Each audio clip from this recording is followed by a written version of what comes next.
Alhamdulillah va salatu vassalamu ala rasulillah. Aziz birodarlar, Ramazonning boshlanishligi haqida va ro'zani qachon tutamiz, shu borasida odamlarning o'rtasida juda bir katta masalaga ko'tarilayotgan bir muammoga aylanayotgan bir masala bor. U masala qachon ro'za boshlanadi? Ya'ni bugun ro'za tutamizmi yoki ertagami? Albatta, Turkiy diyorlarda ertaga, ya'ni 19 fevral kuni ro'za tutamiz, ammo bugun kechqurun inshaalloh taroveh namozini o'qiymiz. Endi o'sha aytayotgan masalamizni kitobga soladigan bo'lsak, payg'ambarimiz sollallohu alayhi vasallam aytadilar: "Sumu li ru'yatihi va aftiru li ru'yatihi." Ramazonni ro'zasini tutganda oyni ko'rib tutinglar va og'iz ochayotganda oyni ko'rib og'iz ochinglar degan hadis bor. Albatta, buni ko'rdimi yoki ko'rmadimi, bu masala bu oddiy bir yengil masala emas ekan. Aziz birodarlar, oyni ko'rishlik bu kun kabi emas. Bu kun kabi emas. Ya'ni kun bu katta narsa. Oy birinchi kundagi oy juda kichkina bo'ladi va ozgina bir vaqt miqdorda, ya'ni ozgina bir vaqt 10 daqiqa yoki 15 daqiqa chiqib, qaytib u oy yo'qolib ketadi.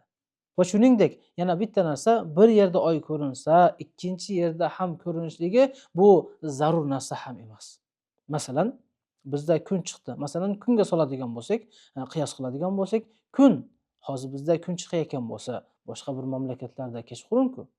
Demak, bir diyorda, bir mamlakatda kun chiqdi degani, ikkinchi mamlakatda kun chiqdi degani emas. Shuning uchun bu masala o'zi haqiqatdan bu qiyinroq masala.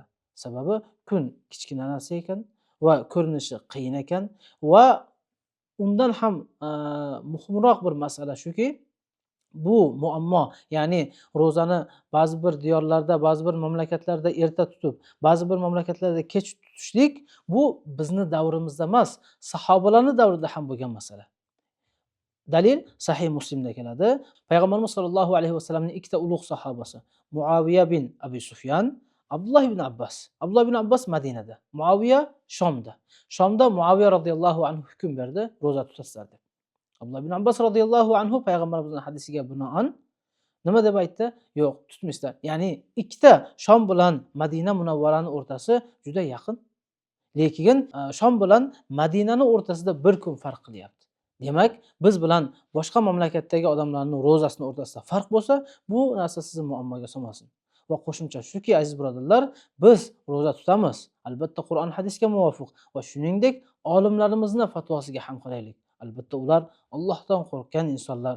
Sababi ertaga xato fatvo bersa ham qiyomat kuni javob berishga to'g'ri keladi. Shuning uchun azizlar, o'zimizni hijolatchilikka solmasdan va odamlarning o'rtasida ham bir ikkita ixtilofiy fikrlarni solmasdan, kim qaysi yerda yashayotgan bo'lsa, o'sha yerni fatvosi bilan ro'za tutib ketaveradi va o'sha yerni fatvosi bilan taroveh namozini o'qib ketaveradi.